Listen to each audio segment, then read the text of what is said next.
तो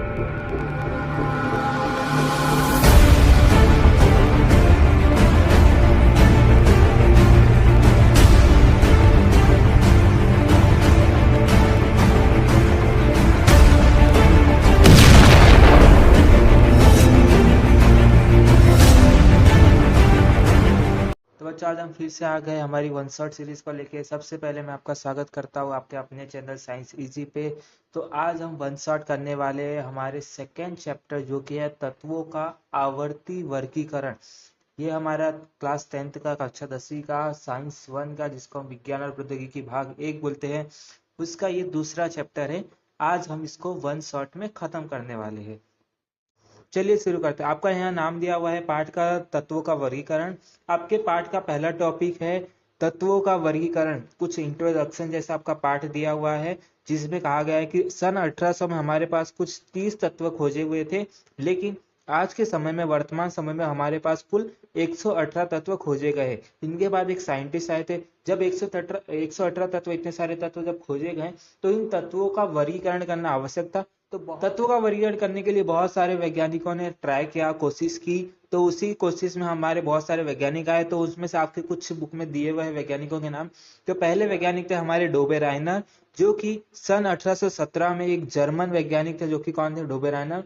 उन्होंने भी तत्वों का वर्गीकरण किया था। उन्होंने किस आधार पर तत्वों का वर्गीकरण किया था? परमाणु द्रव्यमान के आधार पर तत्वों का वर्गीकरण किया था। ये आपको याद रखना है। उन्होंने क्या किया? 3 तत्वों का समूह बनाया। 3 तत्वों का उन्होंने क्या बनाया? समूह बनाया। 3 तत्वों का उन्होंने समूह बनाया और क्या कहा कि जो पहले तत्व का जो परमाणु द्रव्यमान होगा और जो तीसरे तत्व का जो परमाणु द्रव्यमान होगा, इन दोनों के परमाणु द्रव्यमान का जो हम औसत निकालेंगे, वो मेरा दूसरे तत्व के परमाणु द्रव्यमान के क्या होगा? बराबर होगा। ये किसका कहना था? डोबेराइनर का कहना था। देखिए यहाँ लिखा हुआ है, उन्होंने 3 तत्वों का समूह बनाया, जिनको उन्होंने क्या कहा? त्रिक का। त्रिक क्या होता है? 3 तत्वों को उन्होंने आरोही क्रम में मतलब छोटे से बड़े में, घटते से बढ़ते क्रम में उन्होंने अरेंज किया, लगाया। वो भी क्या था? उनका परमाणु द्रव्यमान था, ये उन्होंने बताया। देखिए यहाँ आपका सॉल्व किया हुआ है। देखिए यहाँ आपका दिया हुआ है, देखिए मध्य तत्व का जो परमाणु द्रव्यमान होगा, मध्य तत्व का जो परमाणु द्रव्यमान होगा, वो मेरा बराबर होगा किसके? पहले तत्व के और तीसरे तत्व के परमाणु द्रव्यमान के औसत के बराबर होगा। ये किसका कहना था? डोबेराइनर के त्रिक का कहना था। देखिए आपका एक यहाँ पे उदाहरण दिया हुआ है, आपको उदाहरण भी याद रखना है और परिभाषा भी याद रखनी है। यहाँ मेरे 3 तत्व है। पहला तत्व है लिथियम, दूसरा तत्व है मेरा सोडियम और तीसरा तत्व है मेरा पोटेशियम। यहाँ मेरे कितने तत्व है? 3 तत्व है। यहाँ मेरे 3 तत्व है। पहला है लिथियम, दूसरा है सोडियम, तीसरा है पोटेशियम। अब क्या क्या उन्होंने क्या कहा था कि पहले तत्व का जो परमाणु द्रव्यमान होगा, पहले तत्व का जो परमाणु द्रव्यमान होगा और जो तीसरे तत्व का परमाणु द्रव्यमान होगा, इन दोनों का जो औसत निकालेंगे वो क्या होगा? मेरा बराबर होगा किसके? इस दूसरे तत्व के परमाणु द्रव्यमान के बराबर होगा। ये किसका कहना था? डोबेराइनर का। तो हमारा दूसरा तत्व क्या है? यहाँ पे सोडियम है और सोडियम को बराबर, हम सोडियम का परमाणु द्रव्यमान निकालने के लिए हम क्या कर रहे हैं? पहला तत्व लिथियम और तीसरा तत्व पोटेशियम, उन दोनों का जो द्रव्यमान है वो क्या कर रहे हैं? जोड़ रहे हैं। तो लिथियम का परमाणु द्रव्यमान कितना है? 6.9, तो उसको हमने यहाँ रख दिया। पोटेशियम का परमाणु द्रव्यमान कितना है? 39.1, उसको यहाँ रख लिया। और दोनों का औसत निकाला तो वो क्या होगा? बटे 2 होगा, क्योंकि हमारे 2 ही है यहाँ पे तत्व, तो 2/2 हो गया। अब इन दोनों को जोड़ने में मेरा आ रहा है 46/2। तो मेरा सोडियम का जो परमाणु द्रव्यमान होगा वो कितना होगा? 23 होगा, जो कि मेरा यहाँ लिखा हुआ है 23। लेकिन ये जो त्रिक नियम था, ये कुछ ही तत्वों पे लागू हुआ। इन्होंने जो त्रिक बनाए थे वो कुछ ही तत्वों पे लागू होते थे। आगे उन्होंने कुछ त्रिक बनाए जिन पे ये लागू नहीं होता था। इसके बाद एक वैज्ञानिक और थे जिनका नाम था न्यूलैंड। न्यूलैंड ने अपना एक अष्टक नियम दिया था। न्यूलैंड 1866 में ये अंग्रेज रसायन वैज्ञानिक थे, जॉन न्यूलैंड, जिन्होंने वर्गीकरण किया था किसके आधार पे? याद रखना आपको, किसके आधार पे किया था? परमाणु द्रव्यमान के आधार पे उन्होंने वर्गीकरण किया था, आपको याद रखना है। और उन्होंने क्या कहा था कि जो पहले तत्व का जो गुणधर्म होगा, उन्होंने क्या कहा था? जो पहले तत्व का गुणधर्म होगा वो मेरा 8वें तत्व के गुणधर्म के समान होगा। मतलब पहले तत्व में जो गुणधर्म पाया जाएगा, जैसे मैं कह रहा हूं पहले तत्व का अगर कलर लाल है, वो रंग लाल दिखाता है, तो जो मेरा 8वां तत्व होगा वो भी मेरा लाल रंग ही दिखाएगा। ऐसा उनका कहना था कि जो पहले तत्व का गुणधर्म होगा वह मेरे 8वें तत्व के गुणधर्म के बराबर होगा। इसके लिए उन्होंने संगीत के जो 7 स्वर होते हैं उसके आधार पर ये अपना नियम दिया था। जो संगीत के 7 स्वर कौन से होते हैं? सा रे गा मा प ध नी। ये जो संगीत के 7 स्वर हैं इसके आधार पर उन्होंने क्या संगीत के इन 7 स्वरों के आधार पर उन्होंने अपना अष्टक नियम दिया था कि जैसे उन्होंने कहा था कि संगीत के 7 स्वर के बाद जो 8वां स्वर होता है वो पहले स्वर के बराबर होता है। जैसे आपने कभी गाया होगा तो सुना होगा सा रे गा म प ध नी। फिर आपका फिर से 8वां जो नंबर रहता है वो क्या आ जाता है? सा आ जाता है। जो 8वां रहता है वो क्या आ जाता है? सा आ जाता है। इसलिए उन्होंने क्या कहा कि जो पहला तत्व होगा और जो 8वां तत्व होगा वो क्या समानता दिखाएगा।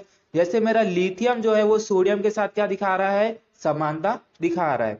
इसके लिए उन्होंने 56 स्तंभों की सारणी बनाई थी। इसके लिए उन्होंने क्या किया? 56 स्तंभों की सारणी बनाई। लेकिन उनका ये जो नियम था वो सिर्फ और सिर्फ कैल्शियम तक ही लागू होता है। ये आपको याद रखना है कि न्यूलैंड का जो अष्टक नियम है वो कहां तक चलता है? खाली कैल्शियम तक चलता है। कैल्शियम का परमाणु द्रव्यमान परमाणु क्रमांक कितना है? 20 है। आपको याद रखना है न्यूलैंड का जो अष्टक नियम था वो सिर्फ और सिर्फ कैल्शियम तक ही लागू होता है। ये आपको याद रखना है।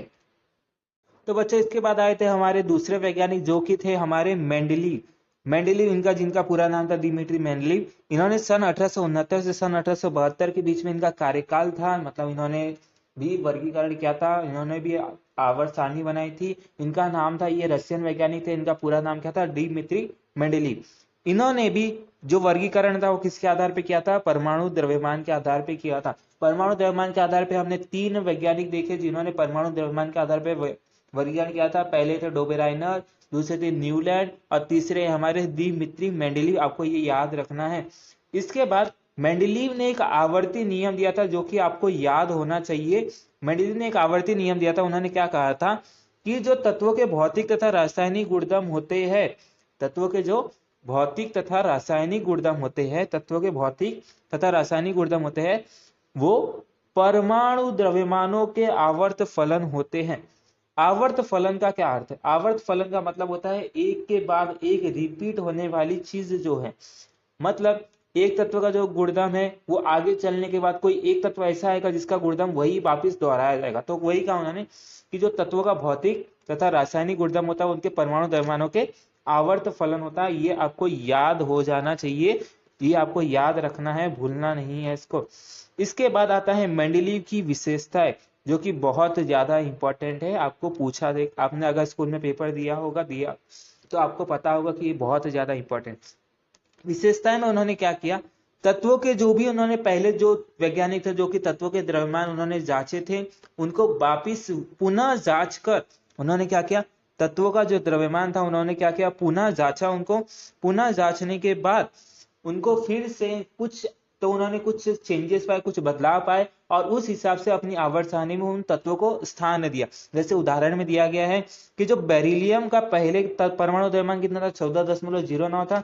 लेकिन बाद में जब उन्होंने जांचा तो उनको कितना मिला? 9.4 मिला। तो उन्होंने क्या किया? बेरिलियम को बोरॉन के पहले स्थान दे दिया। इसके बाद आता है आपका दूसरा, जो कि क्या है? दूसरी विशेषता क्या है? उन्होंने 3 ऐसे तत्वों के बारे में बताया जो कि भविष्य में आपको मिल सकते हैं, ऐसे उन्होंने बताई। मतलब उन्होंने भविष्यवाणी की कि 3 तत्व आपको 3 ऐसे तत्व मिलेंगे, 3 अज्ञात मतलब जो अभी तक मिले नहीं है, ज्ञात नहीं है, 3 अज्ञात तत्वों के बारे में बताया जो कि आपको भविष्य में मिल सकते हैं। उनके गुणधर्म के बारे में बताया जो कि कौन से थे? एका बोरॉन, एका एल्यूमिनियम, एका सिलिकॉन। ये 3 तत्वों के बारे में उन्होंने बताया था। और जब भविष्य में ये 3 तत्व मिले तो जो एका बोरॉन था वो क्या था? हमारा स्कैंडियम था। जो एका एल्यूमिनियम था वो क्या था? हमारा गैलियम था। और जो एका सिलिकॉन था वो क्या था? जर्मेनियम था। और मेंडलीव ने उनके परमाणु द्रव्यमान के बारे में बताया था जो कि आज के समय जब वो भविष्य में जब ये तत्व मिले तो उनके वो बराबर ही थे। मतलब उनसे मिलजुल रहे थे, थोड़ा सा फर्क था और कुछ तो सेम टू सेम ही थे। तो ये, और जब इन्होंने ये बात कह दी और जब भविष्य में ये मिले तो मेंडलीव ने जो आवर्त सारणी बनाई थी अपनी वो बहुत ही परफेक्ट, बहुत ही अच्छी मानी गई। इसके बाद आता है हमारा तीसरी विशेषता। तीसरी विशेषता क्या है?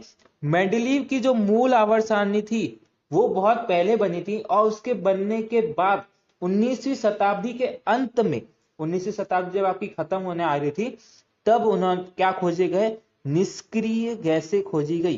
क्या खोजी गई, निष्क्रिय गैसें खोजी गई। निष्क्रिय गैसें वो होती है जिनका जो अष्टक होता है, जो लास्ट कक्षा होती है, उसमें जितने इलेक्ट्रॉन होने चाहिए वो इलेक्ट्रॉन पूरे के पूरे उसमें होते हैं, वो होती है आपकी निष्क्रिय गैसें। मतलब निष्क्रिय गैसें वो है जो किसी के साथ अभिक्रिया नहीं करती। तो 19वीं शताब्दी के अंत में आपकी निष्क्रिय गैसों की खोज हुई। तो मेंडलीव ने अपनी आवर्त सारणी में कोई भी बदलाव किए बिना एक अलग समूह बनाया, जिसको उन्होंने नाम क्या दे दिया, क्या नाम दे दिया उन्होंने, शून्य समूह नाम दे दिया। देखिए यहाँ क्या लिखा है, 19वीं शताब्दी के अंत में, 19वीं शताब्दी के अंत में निष्क्रिय तत्व जैसे हीलियम, नियॉन, आर्गन और भी होते हैं आपके, उनकी खोज हुई और उन्होंने मूल आवर्त सारणी में कोई भी व्यवधान मतलब कोई भी बदलाव किए बिना एक शून्य समूह का निर्माण किया और वहां पे जितनी भी निष्क्रिय गैसें थी उनको स्थान दे दिया। तो बच्चों हमने मेंडलीव की विशेषताएं देखी थी, अब हम मेंडलीव की विषमताएं देखने वाले हैं। याद रखिएगा हम क्या देख रहे हैं, अभी मेंडलीव की विषमताएं देख रहे हैं, मेंडलीव की विषमताएं देख रहे हैं। मेंडलीव की विषमताओं में क्या है, कोबाल्ट तथा निकेल का जो परमाणु द्रव्यमान है वो क्या है, समान है। अभी हमने पीछे देखा कि मेंडलीव ने जो वर्गीकरण किया था वो क्या था, परमाणु द्रव्यमान के आधार पर उन्होंने वर्गीकरण किया था। लेकिन कोबाल्ट और निकेल जो है, इन दोनों का जो परमाणु द्रव्यमान है, कोबाल्ट और निकेल का जो परमाणु द्रव्यमान है वो क्या है, दोनों का समान है। तो सबसे बड़ी संदिग्धता मतलब परेशानी ये थी कि किसको पहले स्थान दे, पहले कोबाल्ट को स्थान दे या पहले निकेल को स्थान दे, इसके बारे में बहुत बड़ी संदिग्धता थी, क्योंकि दोनों का जो परमाणु द्रव्यमान था वो क्या था, समान था।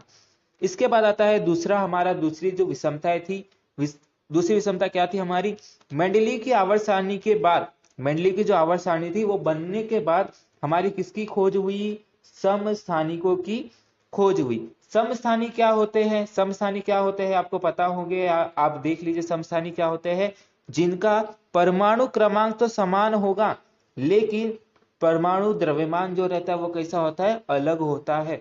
समस्थानिक, तो बेटा हम समस्थानिकों की बात करें तो समस्थानिक वो होते हैं जिनका परमाणु क्रमांक तो समान लेकिन परमाणु द्रव्यमान क्या होते हैं, भिन्न होते हैं। इसकी हम बात कर रहे थे। जैसे देखिए आपका यहाँ उदाहरण दिया हुआ है, यहाँ पे देखिए आपका क्लोरीन दिया हुआ है, एक क्लोरीन ये है और एक क्लोरीन आपका ये है, ये दोनों क्लोरीन है, जिसमें एक क्लोरीन का परमाणु क्रम, दोनों क्लोरीन में परमाणु क्रमांक कितना है, दोनों क्लोरीन का परमाणु क्रमांक कितना है, 17। दोनों क्लोरीन का परमाणु क्रमांक कितना है, इसका भी 17 है, इसका भी 17 है। लेकिन इन दोनों क्लोरीन का जो परमाणु द्रव्यमान है, इस क्लोरीन का परमाणु द्रव्यमान कितना है, 37, इस क्लोरीन का परमाणु द्रव्यमान कितना है, 35, और इस क्लोरीन का परमाणु द्रव्यमान कितना है, 37। तो दोनों क्लोरीन का परमाणु द्रव्यमान भिन्न भिन्न है लेकिन जो परमाणु क्रमांक है वो क्या है, समान है। इसी को हम क्या कहते हैं, समस्थानिक कहते हैं। इसी प्रकार आपका हाइड्रोजन जो रहता है, इसी प्रकार जो आपका हाइड्रोजन रहता है उसका परमाणु क्रमांक एक रहता है लेकिन परमाणु द्रव्यमान अलग अलग होते हैं। परमाणु द्रव्यमान उसका 1 भी हो सकता है, 2 भी हो सकता है, 3 भी हो सकता है। ये आपके क्या है, हाइड्रोजन के समस्थानिक है। इसी प्रकार कार्बन के भी होते हैं, परमाणु क्रमांक 6 होता है लेकिन उसके अगर परमाणु द्रव्यमान की बात करें तो 12 भी होता है और एक मेरा 14 भी होता है, याद रखिएगा। तो ये होते हैं क्या, समस्थानिक। तो दूसरी विषमता यही थी कि मेंडलीव की आवर्त सारणी बनने के बहुत सालों के बाद समस्थानिकों की खोज हुई और समस्थानिकों के परमाणु क्रमांक तो समान होते हैं लेकिन परमाणु द्रव्यमान अलग अलग होते हैं। तो सबसे बड़ी दिक्कत ये थी कि एक ही जगह पे दो तत्व कैसे रखे जाएंगे, क्योंकि क्लोरीन, जैसे हम क्लोरीन की बात करें तो क्लोरीन का परमाणु द्रव्यमान 35 भी है और 37 भी है, तो दोनों को कहां रखा जाएगा, यह बड़ी दिक्कत थी। इसके बाद आता है तीसरा हमारा कि दो भारी तत्वों के बीच और कितने तत्व आएंगे। किसी, मान लीजिए किसी का परमाणु द्रव्यमान 15 है, किसी का परमाणु द्रव्यमान 15 है, किसी का 15.9 है, तो इन दोनों के बीच में कोई ऐसा होगा जिसका परमाणु द्रव्यमान 15.4 होगा, किसी का 15.39 होगा। तो ऐसी संदिग्धता थी कि इन दो तत्वों के बीच में और कितने तत्व आएंगे इसका पता लगाना मुश्किल था। तो दो भारी तत्वों के बीच और कितने तत्व आएंगे इसके बारे में पता लगाना बहुत ही मुश्किल था। इसके बाद चौथा है हाइड्रोजन का स्थान। हाइड्रोजन के स्थान को लेके भी एक बड़ी संदिग्धता थी। हाइड्रोजन जो है वो आपका दो तरीके से बिहेव करता है, व्यवहार करता है। एक तो वो समूह एक जो कि हमारी क्षारीय धातु उनके जैसा भी व्यवहार करता है, एक जो है हमारा समूह 17 जो कि हेलोजन है उनके जैसा भी वो व्यवहार करता है, दोनों के साथ समानता दर्शाता है। तो हाइड्रोजन के स्थान को भी लेकर संदिग्धता थी, क्योंकि वो समूह एक जो कि हमारी क्षारीय धातु है और समूह 17 जो कि हेलोजन है, उन दोनों के साथ क्या दिखाता था, समानता दिखाता था। देखिए किस तरीके से समानता दिखाता था। जैसे अगर हम हेलोजन की बात करें, अगर हम हेलोजन की बात करें, अगर हम हेलोजन की बात करें, हेलोजन की अगर हमको हेलोजन की बात करनी है तो देखिए हेलोजन जो रहते हैं वो आपके अणु के फॉर्म में रहते हैं, मतलब O2 Cl2 F2 ऐसे वो किस में रहते हैं, कैसे रहते हैं, अणुओं के फॉर्म में रहते हैं। और आपने देखा होगा जो आपका हाइड्रोजन रहता है वो भी किस में रहता है, अणु के रूप में ही रहता है, H2 के रूप में ही हम उसको लिखते हैं।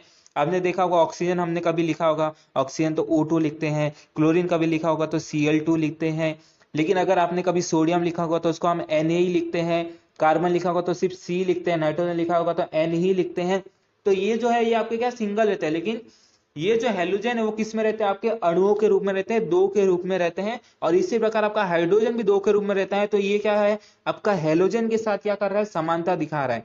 इसके बाद आती है आपकी क्षारीय धातुएं। क्षारीय धातुओं में क्लोरीन और ऑक्सीजन के साथ समानता देखिए, जैसे आपकी सोडियम जो है जो कि क्या है, एक क्षारीय धातु है, अगर ये क्लोरीन के साथ अभिक्रिया करेगी तो मेरा क्या बनाएगी, NaCl बनाएगी। इसी प्रकार जो आपका हाइड्रोजन है, अगर ये भी क्लोरीन के साथ अभिक्रिया करेगा तो वो भी क्या बनाएगा, हाइड्रोजन क्लोराइड बनाएगा। ये क्या बनाएगा, हाइड्रोजन क्लोराइड बनाएगा।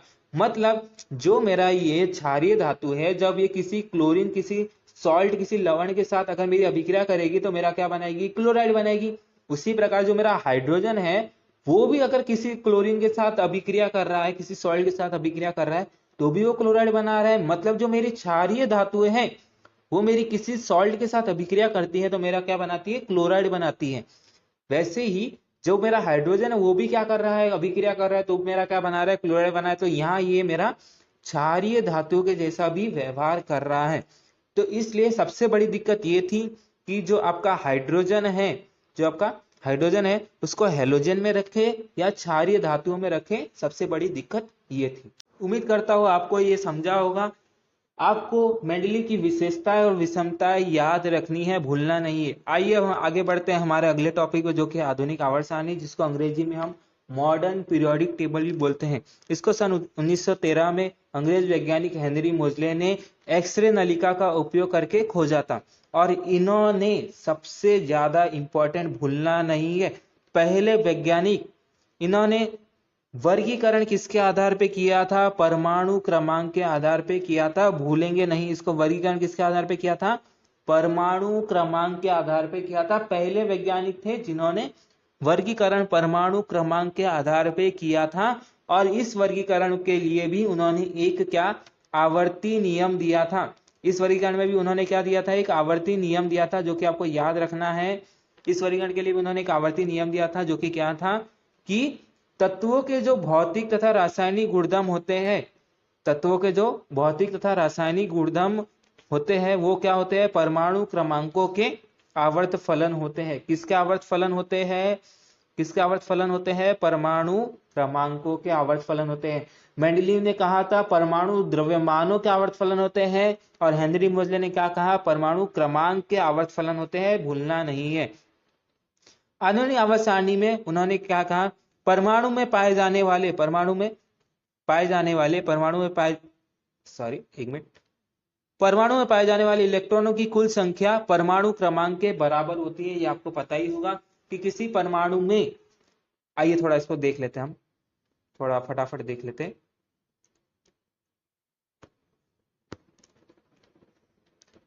जैसे यहां मेरा परमाणु है सोडियम, सोडियम का परमाणु क्रमांक कितना होता है, 11। अगर मेरे को इसका इलेक्ट्रॉनिक संरूपण निकालना है तो वो कितना होता है, 2 8 1। अगर आपको नहीं पता इलेक्ट्रॉनिक संरूपण कैसे निकालते हैं तो इसको देख लीजिए थोड़ा, बस याद रखिए। 3 कक्षा होती है हमारे पास, K होती है एक L होती है, एक M होती है। याद रखिएगा 3 कक्षाएं होती है, एक K होती है, एक L होती है, एक M होती है। K कक्षा में ज्यादा से ज्यादा कितने इलेक्ट्रॉन आ सकते हैं, खाली 2 आ सकते हैं। L कक्षा है जिसमें कितने आ सकते हैं, 8 आ सकते हैं। M कक्षा है उसमें भी कितने इलेक्ट्रॉन आ सकते हैं मेरे, 8 इलेक्ट्रॉन आ सकते हैं, याद रखिएगा। तो आइए देखते हैं। तो मेरी 3 कक्षाएं, पहली, दूसरी और तीसरी, ऐसी मेरी 3 कक्षाएं हैं, ये आपको पता होना चाहिए। ऐसी मेरी कितनी कक्षाएं हैं? 3 कक्षाएं हैं। और 3 कक्षा में यहां जो मेरा है सेंटर में कौन होता है? केंद्रक होता है। बीच में कौन होता है? केंद्रक होता है, जिसमें मेरा कौन कौन रहते हैं? प्रोटॉन रहता है और कौन रहता है? न्यूट्रॉन रहता है, ये आपको पता है। केंद्रक में मेरा कौन कौन रहता है? प्रोटॉन रहता है और न्यूट्रॉन रहता है। और ये जो कक्षा है वहां पे मेरा कौन घूमता रहता है? वहां पे मेरा कौन घूमता रहता है? इलेक्ट्रॉन घूमता रहता है, ये आपको पता होगा। वहां पे मेरा कौन घूमता रहता है? इलेक्ट्रॉन घूमता रहता है। वहां पे मेरा इलेक्ट्रॉन घूमता रहता है, ये आपको पता होगा। देखिए मैं इलेक्ट्रॉन बना दे रहा हूं। पहली कक्षा के कितने इलेक्ट्रॉन होते हैं? पहली कक्षा में 2 इलेक्ट्रॉन होते हैं। पहली कक्षा में कितने इलेक्ट्रॉन होते हैं? 2 इलेक्ट्रॉन होते हैं पहली कक्षा में। कितने? 2। दूसरी कक्षा में कितने होते हैं? 8। 1 2 3 4 5 6 7 8।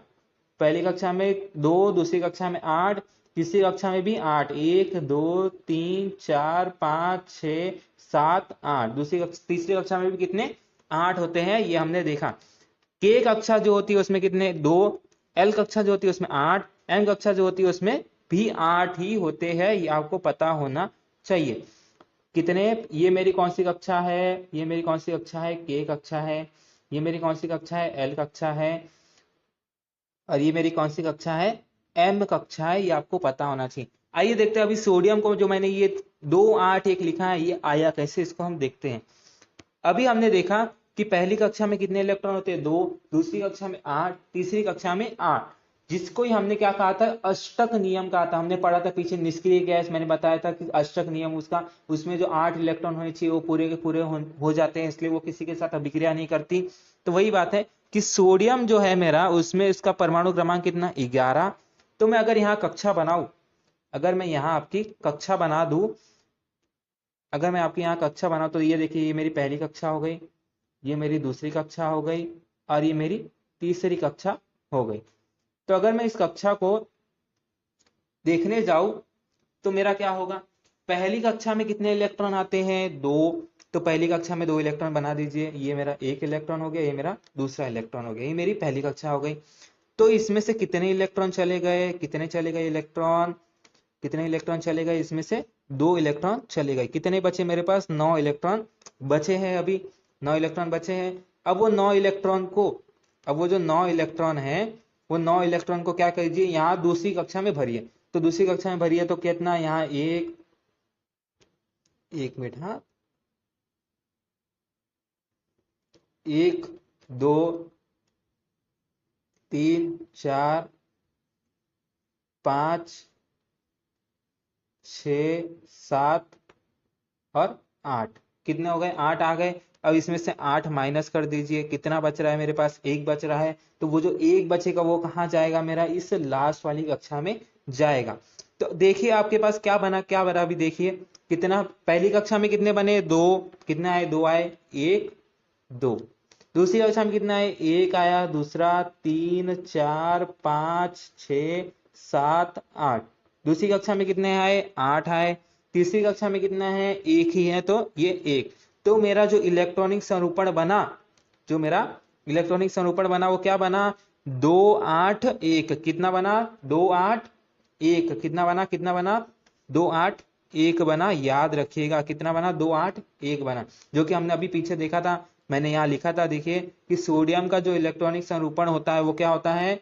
2 8 1 होता है। सोडियम का इलेक्ट्रॉनिक संरूपण कितना होता है? 2 8 1 होता है। इसी प्रकार आप किसका, हम एक और निकाल लेते हैं, क्लोरीन का। इसी प्रकार एक और निकाल लेते हैं, हम क्लोरीन का निकाल लेते हैं। क्लोरीन आपका क्या होता है? क्लोरीन होता है आपका परमाणु क्रमांक 17 निकाल। तो पहली कक्षा की बात करें तो पहली कक्षा में कितने इलेक्ट्रॉन? पहली कक्षा में कितने इलेक्ट्रॉन? दूसरे में कितने और तीसरी में कितने? पहले में 2 होते हैं, दूसरे में 8 होते हैं, तीसरी में भी 8 होते हैं। आपको पता है, ये अभी हमने देखा। तो आइए हम गिनते हैं। पहली कक्षा में 2 होते हैं, तो 2 यहाँ रख दीजिए। तो इसमें से 2 घटा दो, कितने बचे? 15 बच गए। दूसरी कक्षा में 8 होते हैं, तो रखिए, अब मेरे पास 15 है, तो यहाँ पे 8 रखिए, इसमें से 8 घटा दीजिए, घट रहा है, हाँ कितना बचेगा मेरे पास, 7 बचेगा। अब तीसरी कक्षा में 8 होने चाहिए, है कितने मेरे पास, 7 है, तो ये पूरे के पूरे 7 यहाँ पे आ जाएंगे। मतलब मेरा जो क्लोरीन का क्या बनेगा, इलेक्ट्रॉनिक संरूपण बनेगा, वो कितना बनेगा, 2 बनेगा, 8 बनेगा और 7 बनेगा। ये मेरा क्या बनेगा, इलेक्ट्रॉनिक संरूपण बनेगा। अब यहाँ पे हम एक और बात कर लेते हैं, संयोजकता की बात कर लेते हैं। संयोजकता क्या होता है, कोई इलेक्ट्रॉन जो है, कोई भी जो तत्व है वो कितना इलेक्ट्रॉन ले रहा है और कितना इलेक्ट्रॉन दे रहा है, उसी को हम क्या कहते हैं, संयोजकता, जिसको हम इंग्लिश में क्या कहते हैं, वैलेंसी कहते हैं। इसको हम देखते हैं कि ये क्या होता है। तो कोई इलेक्ट्रॉन कितना इलेक्ट्रॉन ले रहा है या कितने इलेक्ट्रॉन दे रहा है, वही हम बात करने वाले हैं। जैसा भी मैंने बात की थी पीछे, सोडियम का जो इलेक्ट्रॉनिक संरूपण होता है वो कितना होता है, 2 8 1 होता है, बराबर है। क्लोरीन का जो इलेक्ट्रॉनिक संरूपण होता है वो कितना होता है, 2 8 7 होता है। ये अभी हमने देखा था, एक मिनट था। क्लोरीन का जो इलेक्ट्रॉनिक संरूपण होता है वो कितना होता है, 2 8 7 होता है। ये हमने अभी देखा, कितना होता है, 2 8 7। तो अभी अगर मैं बात करूं क्लोरीन की जो पहली कक्षा है वो तो पूरी है, 2 होने चाहिए, 2 है, बराबर है। अभी हमने देखा था ना कि पहली कक्षा में कितने होने चाहिए, पहली कक्षा में 2 होने चाहिए, दूसरे में 8 होने चाहिए, तीसरे में भी 8 होने चाहिए। जैसे वैसे यहाँ पे भी पहली कक्षा में 2, दूसरे में 8, तीसरे में 8। तो देखिए और बताइए मेरे को कि पहली कक्षा में 2 होने चाहिए, क्लोरीन की पहली कक्षा में सोडियम की पहली कक्षा में 2 है, सोडियम की दूसरी कक्षा में 8 होने चाहिए, 8 है। ये भी मेरा सही है, ये भी सही है। लेकिन तीसरी कक्षा में कितने होने चाहिए, 8 होने चाहिए, है कितने, 7। मतलब यहाँ पे 7 इलेक्ट्रॉन की मेरी क्या है, कमी है। आइए क्लोरीन का देखते हैं। पहली कक्षा में 2 होने चाहिए, 2 है, ये सही है। दूसरी कक्षा में 8 होने चाहिए, 8 है, बराबर है। तीसरी कक्षा में कितने होने चाहिए, 7 होने चाहिए, है कितने मेरे पास, तीसरी कक्षा में मेरे 8 होने चाहिए, है कितने, 7 ही है। मतलब यहाँ पे 1 इलेक्ट्रॉन की क्या है, कमी। सोडियम में 7 इलेक्ट्रॉन की कमी है, क्लोरीन में 1 इलेक्ट्रॉन की कमी है। तो ये क्या है, ये दोनों क्या है, अभी स्थिर नहीं है, स्टेबल नहीं है। तो स्टेबल होने के लिए ये क्या करेंगे, ये किसी के साथ अभिक्रिया कर लेंगे। तो सोडियम जो है वो क्या करता है, सोडियम को कितने इलेक्ट्रॉन की जरूरत है, 7 इलेक्ट्रॉन की जरूरत है, क्योंकि उसके पास कितना है, 1 ही इलेक्ट्रॉन है। तो लेकिन उसको 7 इलेक्ट्रॉन तो कोई देगा नहीं, क्योंकि बहुत ज्यादा है। तो वो क्या करेगा, अपना जो 1 इलेक्ट्रॉन है वो क्या करेगा, किसी को दान दे देगा। जो मेरा सोडियम है, ये जो सोडियम है वो क्या करेगा, उसके जो अंतिम कक्षा में जो 1 इलेक्ट्रॉन है वो क्या करेगा, किसी को दे देगा। और जो मेरा क्लोरीन है उसको सिर्फ 1 इलेक्ट्रॉन की जरूरत है, तो वो कहीं से अपना 1 इलेक्ट्रॉन क्या करेगा, मांग लेगा, 1 इलेक्ट्रॉन कहीं से मांग लेगा। ये आपको पता है। और यही बात है कि यही होती है संयोजकता, कि कौन कितना इलेक्ट्रॉन दे रहा है या कौन कितना इलेक्ट्रॉन ले रहा है। तो अगर मैं सोडियम की बात करूं तो सोडियम कितना इलेक्ट्रॉन दे रहा है, सोडियम मेरा कितना इलेक्ट्रॉन दे रहा है, 1 इलेक्ट्रॉन दे रहा है। क्लोरीन मेरा कितना इलेक्ट्रॉन ले रहा है, अपनी संयोजकता पूरी अपनी जो अष्टक नियम है, अपना अष्टक जो है पूरा करने के लिए कितना इलेक्ट्रॉन ले रहा है, 1 इलेक्ट्रॉन ले रहा है। जब कोई इलेक्ट्रॉन देता है, दान करता है, तो वो बड़ा हो जाता है, तो इसलिए उसके ऊपर साइन कैसा आ जाता है, धनात्मक। और जब कोई इलेक्ट्रॉन लेता है तो उसके ऊपर साइन कैसा आ जाता है, चिन्ह कैसा आ जाता है, ऋणात्मक आ जाता है। इसलिए आपने देखा होगा कि जो मेरा सोडियम होता है वो कैसा होता है, +1 होता है, और जो मेरा क्लोरीन होता है वो कैसा होता है, -1 होता है। ये आपने देखा होगा। जब हम लिखते हैं तो आपने देखा होगा कि सोडियम को +1 लिखते हैं, क्लोरीन को -1 लिखते हैं। तो मेरा कहने का मतलब यही है कि सोडियम की जो संयोजकता है वो कितनी है, +1 है। क्लोरीन की जो संयोजकता है वो कितनी है, -1 है। +1 का मतलब क्या है, उसने 1 इलेक्ट्रॉन दे दिया, और -1 का मतलब क्या है, उसने 1 इलेक्ट्रॉन ले लिया। इसी प्रकार आपने ऑक्सीजन देखा होगा, ऑक्सीजन को हम लिखते हैं O2-, मतलब इसने क्या किया, 2 इलेक्ट्रॉन लिया है। कैसे देखिए, ऑक्सीजन का परमाणु क्रमांक कितना होता है, 8। ये इसकी इलेक्ट्रॉनिक स्वरूपण कितना होगा, पहली कक्षा में 2 बचे, कितने, 2 घटा लो, 6 बचेंगे आपके 6। तो ये क्या आ गया, इसका इलेक्ट्रॉनिक स्वरूपण आ गया। इसकी अंतिम कक्षा में 8 होने चाहिए, है कितने, 6। मतलब 2 की जरूरत है अपना अष्टक पूर्ण करने के लिए। तो ये बाहर से कहीं से 2 इलेक्ट्रॉन लेगा, ले रहा है, इसलिए ऊपर इसके ऊपर -4 आ गया, ऋणात्मक चिन्ह आ गया। और कितना ले रहा है, 2 इलेक्ट्रॉन ले रहा है, तो इसलिए इसके ऊपर हमने साइन कैसा लगा दिया, -2 साइन लगा दिया। मैं उम्मीद करता हूं आपको ये समझा होगा। आइए अब आगे हम बढ़ते हैं। ये है आपका संयोजकता वाला चीज जो कि आपको समझा होगा। आइए अब आते हैं हम आधुनिक आवर्त सारणी, जो कि हम यहाँ पढ़ रहे थे। आधुनिक आवर्त सारणी के बारे में यहाँ भी आप जान सकते हैं, ये आपका मैंने कहीं बाहर से लिया है, ये आपकी बुक का भी यहाँ दिया हुआ है। पहले हम इसको लिखा हुआ देख लेते हैं, फिर यहाँ से समझ लेंगे, नहीं तो आपको समझ जाएगा यही। आधुनिक आवर्त सारणी की रचना। आधुनिक आवर्त सारणी की रचना की बात करें तो इसमें आपकी 7 36 पंक्तियां होती है। 7 36 पंक्तियां, 36 पता होगा आपको, ऐसी लाइन वाली जो होती है वो होती है 36, और ऐसे जो रहता है वो क्या होता है, ऊर्ध्वाधर होता है। ये आपका क्या है 36, और ये आपका क्या होता है, ऊर्ध्वाधर होता है, आपको याद रखना है।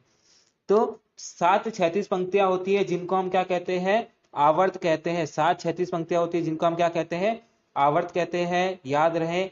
और उसमें से एक से, जो कि कितनी होती है, 7 होती है, 1 से 7 क्रमांक तक।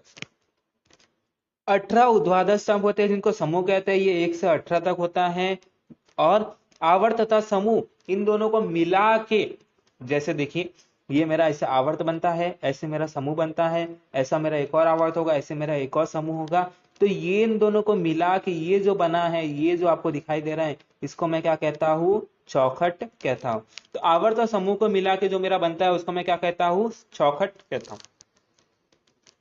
प्रत्येक चौखट में एक परमाणु का स्थान होता है। तो हमारे पास टोटल कितने 118 तत्व है। तो हमारी आवर्त सारणी में कुल कितने चौखट हैं, 118 चौखट हैं। ये आपको जैसे लिखा है, इसको आपको सिर्फ सेंटेंस वाक्य बनाना है, आपके आधुनिक आवर्त सारणी की रचना पूरी हो जाएगी। आपको सिर्फ वाक्य बना के लिखना है। इसमें कुल 4 खंड होते हैं, याद रखना, इसमें आपके कुल 4 खंड होते हैं। पहला खंड होता है एस खंड, जो कि समूह 1 समूह 2 होता है, और इनके जो तत्व होते हैं उन तत्वों को हम क्या कहते हैं, सामान्य तत्व कहते हैं। इसके बाद दूसरा है आपका पी खंड। पी खंड क्या होता है, ये आपका समूह 13 से 18 तक होता है, और इसको हम क्या कहते हैं, इनके जो तत्व होते हैं उनको भी हम क्या कहते हैं, सामान्य तत्व कहते हैं। इसके बाद आता है आपका डी खंड। डी खंड समूह 3 से 12 तक होता है, और इनके जो तत्व होते हैं उनको हम क्या कहते हैं, संक्रमण तत्व कहते हैं। इसके बाद आता है आपका एफ खंड। एफ खंड क्या होता है, जो कि आपका डी खंड में से ही निकला हुआ रहता है। एफ खंड क्या रहता है आपका, डी खंड में से ही निकला हुआ रहता है, और ये कहाँ होता है, अधोभाग में, मतलब नीचे की तरफ बीच में होता है। कहाँ होता है, अधोभाग में। और इसमें 2 श्रेणी होती है, पहली होती है लेंथेनॉइड, दूसरी होती है एक्टिनॉइड। और इनके जो तत्व होते हैं वो क्या होते हैं, अति संक्रमण तत्व होते हैं। तो आपको याद रखना है, एस खंड के जो तत्व है वो मेरे सामान्य तत्व है, पी खंड के जो तत्व है वो मेरे सामान्य तत्व है, डी खंड के जो तत्व है वो मेरे संक्रमण तत्व है, एफ खंड के जो तत्व है मेरे क्या है, अति संक्रमण तत्व है। अब आइए आगे देखते हैं किस समूह के तत्व को हम क्या क्या कहते हैं। तो समूह 1 के जो तत्व है, समूह 1 के जो तत्व है उनको हम क्या कहते हैं, क्षारीय धातुएं कहते हैं। समूह 1 के तत्व को हम क्या कहते हैं, क्षारीय धातुएं कहते हैं। समूह 2 के तत्व को भूक्षारीय धातुएं कहते हैं। समूह 17 के तत्व को हैलोजन वंश कहते हैं। समूह 18 के तत्व को शून्य समूह कहते हैं। याद रखिएगा, ये काम की चीजें, नहीं लिखेंगे तो भी चलेगा, बस याद रखें। इसके बाद आपका पी खंड में एक पी खंड है, जो कि आप अभी देखेंगे। पी खंड में आपकी एक टेढ़ी मेढ़ी रेखा दर्शाई गई है, जिसमें आपके बाई ओर क्या है, सभी धातुएं हैं, दाई ओर सभी क्या है, अधातुएं है। दाई ओर क्या है, आपकी सभी अधातुएं हैं, और उसके जो किनारे, उस लाइन के किनारे आपके क्या है, धातु सदृश तत्व है। उस लाइन के किनारे क्या है, आपके धातु सदृश तत्व है। तो बच्चों अभी हमने आधुनिक आवर्त सारणी की रचना पढ़ी। आइए हम इसको आधुनिक आवर्त सारणी में देखते हैं कि ये सही है कि नहीं। तो अभी हमने पढ़ा कि आधुनिक आवर्त सारणी में 7 36 पंक्तियां होती है। इस तरह से ऐसे 7 36 पंक्तियां होती है, आपको दिख रहा होगा। अगर मैं यहाँ बनाना चाहूँ तो ये पहली, ये दूसरा, ये तीसरा, ये चौथा, ये पांचवा, ये छठवा और ये सातवां, ऐसे 7 36 पंक्तियां होती है। और 18 ऊर्ध्वाधर स्तंभ होते हैं। ये पहला स्तंभ हो गया, ये दूसरा, ये तीसरा, ये चौथा, ऐसे करके आपके कितने होते हैं, टोटल 18 ऊर्ध्वाधर स्तंभ होते हैं। और 7 क्या होती है, 36 पंक्तियां होती है। 7 36, ये आपको याद रखना है। 7 36 पंक्तियां और 8 ऊर्ध्वाधर क्या होते हैं, स्तंभ होते हैं। और 36 पंक्तियां और ऊर्ध्वाधर स्तंभ को मिला दे तो आपकी एक चीज बनती है, जिसको हम क्या कहते हैं, चौखट कहते हैं। जैसे ये आपकी 36 पंक्ति हो गई, ये आपका ऊर्ध्वाधर स्तंभ हो गया। ऐसे में एक और 36 पंक्ति बना दूं, ऐसे आपका ऊर्ध्वाधर स्तंभ बना दूं। तो यहाँ देखिए आपको एक स्तंभ, एक बॉक्स दिखाई दे रहा है। ये बॉक्स है जो इसको हम क्या बोले थे, चौखट बोले थे। और इस चौखट में, इस चौखट में आपका क्या होता है, किसके लिए स्थान होता है, एक तत्व के लिए स्थान होता है। जैसे मैं बोला ये मेरा एक चौखट बना हुआ है, इसमें मैं हाइड्रोजन के लिए स्थान दे दे रहा हूं, तो इस चौखट में कितने किसका स्थान होता है, तत्वों के लिए स्थान होते हैं। तो हमारे पास कुल 118 तत्व हैं, मतलब तो हमारे अवसान में कितने चौखट होंगे, 118 चौखट होंगे। इसके बाद हमने पढ़ा था कि जो हमारी आधुनिक आवर्त सारणी है वो कितने में बटी हुई है, 4 खंडों में बटी हुई है, जिसमें से पहला खंड हमारा क्या था, पहला खंड क्या था हमारा, एस खंड था। पहला खंड हमारा क्या था, एस खंड। दूसरा खंड क्या था हमारा, पहला खंड एस खंड था, दूसरा हमारा पी खंड था, तीसरा हमारा डी खंड था, और चौथा हमारा क्या था, एफ खंड था। ये हमने पढ़ा था अभी कि हमारी जो आधुनिक आवर्त सारणी है वो 4 खंडों में बटी हुई है, एस खंड, पी खंड, डी खंड और एफ खंड, इन 4 खंडों में बटी हुई है। जो एस खंड है, अभी और भी हमने, जो एस खंड है वो किसमें है, समूह 1 और समूह 2 में, समूह 1 और समूह 2 में। पी खंड जो है वो हमारा समूह 13 से समूह 18 तक, डी खंड जो है वो हमारा समूह 2 से समूह 12 तक, और एफ खंड जो है मैंने बताया था कि डी खंड में से निकला हुआ है। देखिए यहाँ, ये देखिए ये स्टार मार्क किया हुआ है, यहाँ स्टार है तो ये स्टार हो गया आपका, और ये हैशटैग है तो ये हैशटैग दिया हुआ है। इसमें से ये निकला हुआ है, डी खंड में से ये एफ खंड आपका निकला हुआ है, जिसमें 2 श्रेणी हमने पढ़ा था, जिसमें ये पहली है हमारी क्या, लेंथेनॉइड, देखिए एल लिखा हुआ है, और ये हमारी क्या है, एक्टिनॉइड एसी लिखा हुआ है। ये 2 श्रेणियां निकलती हैं। तो बच्चों हमने पढ़ा था कि एस खंड के तत्वों को सामान्य तत्व कहते हैं, पी खंड के तत्वों को भी हम क्या कहते हैं, सामान्य तत्व कहते हैं। ये हमने पढ़ा था, पी खंड के तत्वों को भी क्या कहते हैं, हम सामान्य तत्व कहते हैं। डी खंड के तत्वों को हम क्या कहते हैं, संक्रमण तत्व कहते हैं। डी खंड के तत्वों को हम क्या कहते हैं, संक्रमण तत्व कहते हैं। और एफ खंड के जो तत्व है उनको हम क्या कहते हैं, अति संक्रमण तत्व कहते हैं। इतना हमने पढ़ा था। और यह पढ़ा था, समूह 1 के जो तत्व होते हैं उनको हम क्षारीय धातु कहते हैं, समूह 2 के तत्व को हम भूक्षारीय धातु कहते हैं, समूह 17 जो है वो आपका हेलोजन होता है, समूह 18 आपका निष्क्रिय समूह कहो, शून्य समूह कहो, आप जो कहना चाहे कह सकते हैं। बच्चों हमने और पढ़ा था कि पी जो खंड है, जो हमारा पी खंड है, ये जो पी खंड है उसमें एक टेढ़ी मेढ़ी रेखा दर्शाई है। ये देखिए ये एक टेढ़ी मेढ़ी रेखा है, देखिए ये आपकी एक टेढ़ी मेढ़ी ऐसी रेखा दर्शाई गई है। और यहाँ का क्या कहा गया था कि इस टेढ़ी मेढ़ी रेखा के इस तरफ लेफ्ट साइड में आपके क्या है, धातु, राइट साइड में क्या है, अधातु, लेफ्ट साइड में आपके क्या है, मेटल्स है, और राइट साइड में क्या आपके नॉन मेटल्स है। बाएं तरफ आपकी धातु है और दाएं तरफ आपकी क्या है, अधातुएं हैं। और इससे जो जुड़े हुए हैं, इस लाइन से जो जुड़े हुए तत्व है, देख रहे होंगे आप, ये हो गया, ये सब जो जुड़े हुए तत्व दिख रहे हैं, ये सब आपकी क्या है, मिश्र धातु है, धातु सदृश है, मेटेलॉइड्स है। ये आप जान गए होंगे, जो कि ये है आपके आधुनिक आवर्त सारणी की संरचना, जो कि अभी हमने यहाँ पढ़ी थी। ये आप देख रहे होंगे, ये अभी हमने थोड़ी देर पहले पढ़ी थी, यही हमने इसको आधुनिक आवर्त सारणी में भी देख लिया। अब आइए आगे देखते हैं। तो बेटा हम देखेंगे अभी आधुनिक आवर्त सारणी में झुकाव। तो पहला है आपका परमाणु त्रिज्या या परमाणु आकार, दोनों में से आप कुछ भी कह सकते हैं, दोनों सेम है। परमाणु त्रिज्या परमाणु आकार की बात करें तो अगर हम आवर्त में बाएं से दाहिनी ओर जाएंगे तो जो परमाणु त्रिज्या या परमाणु आकार है वो क्या होगा, कम होगा। आपको बस इतना सा याद रखना है। और आपका यहाँ पे रीजन भी दिया हुआ है कि परमाणु क्रमांक में क्या होती है, 1 की वृद्धि होती है। परमाणु क्रमांक में 1 की वृद्धि होती है। केंद्रक में धनावेश की वृद्धि होती है, आकर्षण बढ़ जाता है, जिसकी वजह से परमाणु का आकार जो रहता है वो क्या हो जाता है, कम होने लगता है। आपको याद रखना है। उसको हम समझाने जाएंगे तो वीडियो बहुत बड़ा हो जाएगा, इसलिए आपको सिर्फ ये याद रखना है। आपको इस वैज्ञानिक कारण में पूछा जाएगा कि परमाणु आवर्त में बाएं से दाहिनी ओर जाने में परमाणु त्रिज्या या परमाणु आकार दोनों में से कोई एक बोलेगा, कम होने लगता है, बोलेगा आपको इसका कारण बताने के लिए। तो आपके यहाँ पे 3 कारण दिए हुए हैं जो कि आपको वहां लिख लेने हैं कि बाएं से दाएं जाने पे, लेफ्ट से राइट जाने पे परमाणु त्रिज्या जो एटॉमिक रेडियस है वो क्या होता है, डिक्रीज हो जाता है, कम हो जाता है। केंद्रक में धनावेश की वृद्धि होने लगती है, जिसकी वजह से आकर्षण बढ़ने लगता है। न्यूक्लियस का जो अट्रैक्शन फोर्स रहता है वो क्या होता है, बढ़ने लगता है, इंक्रीज होने लगता है, जिसकी वजह से जो अट्रैक्टिव पावर जो रहती है, अट्रैक्शन जो पावर रहता है वो क्या हो जाता है, बढ़ने लगता है। जिसकी वजह से जो परमाणु का आकार है, वो परमाणु का जो आकार है, एटॉमिक जो साइज है वो क्या हो जाती है, मेरी डिक्रीज होने लग जाती है।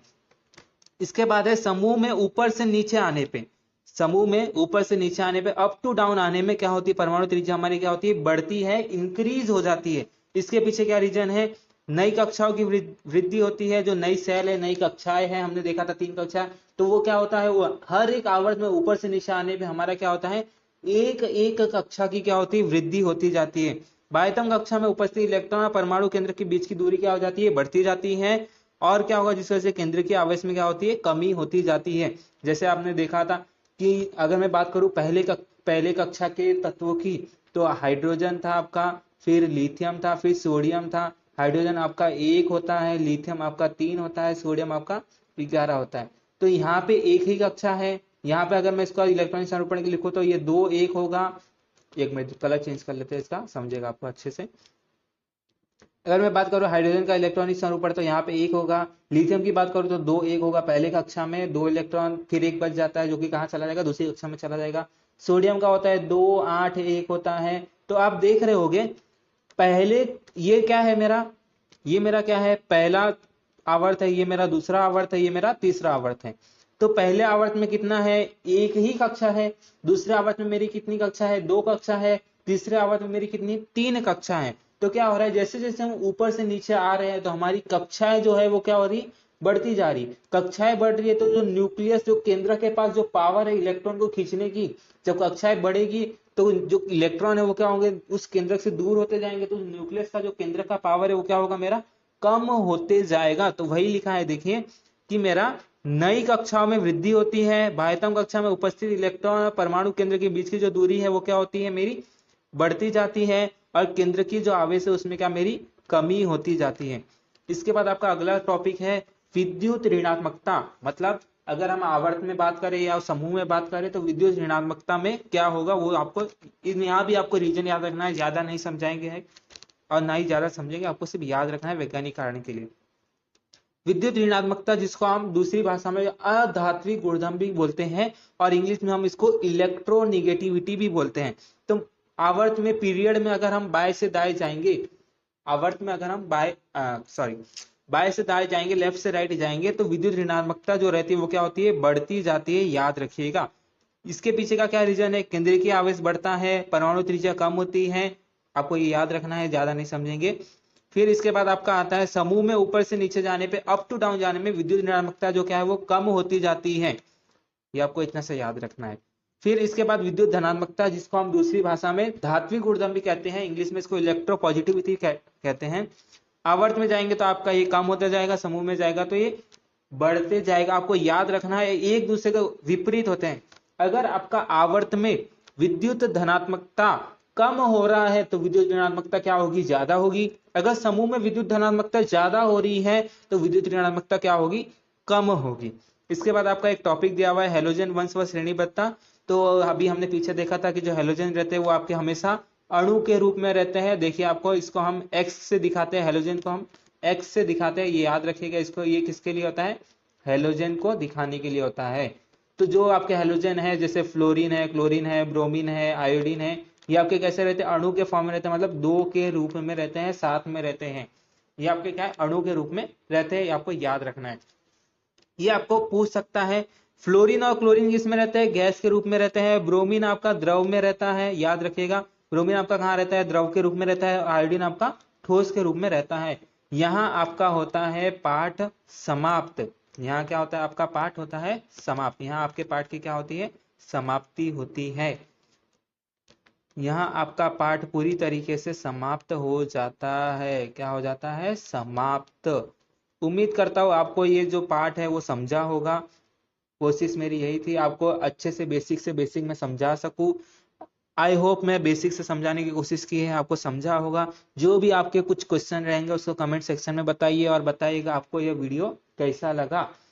ऐसे ही और भी वीडियो के लिए हमारे चैनल में बने रहिए। इस वीडियो को ज्यादा से ज्यादा शेयर कीजिए, अपने हिंदी मीडियम के जितने भी दोस्त हैं उनको ये वीडियो पहुंचाइए और उनकी मदद कीजिए। थैंक्स फॉर वॉचिंग, और आज के लिए बस इतना ही। अब मिलेंगे हम अपने अगले वीडियो में।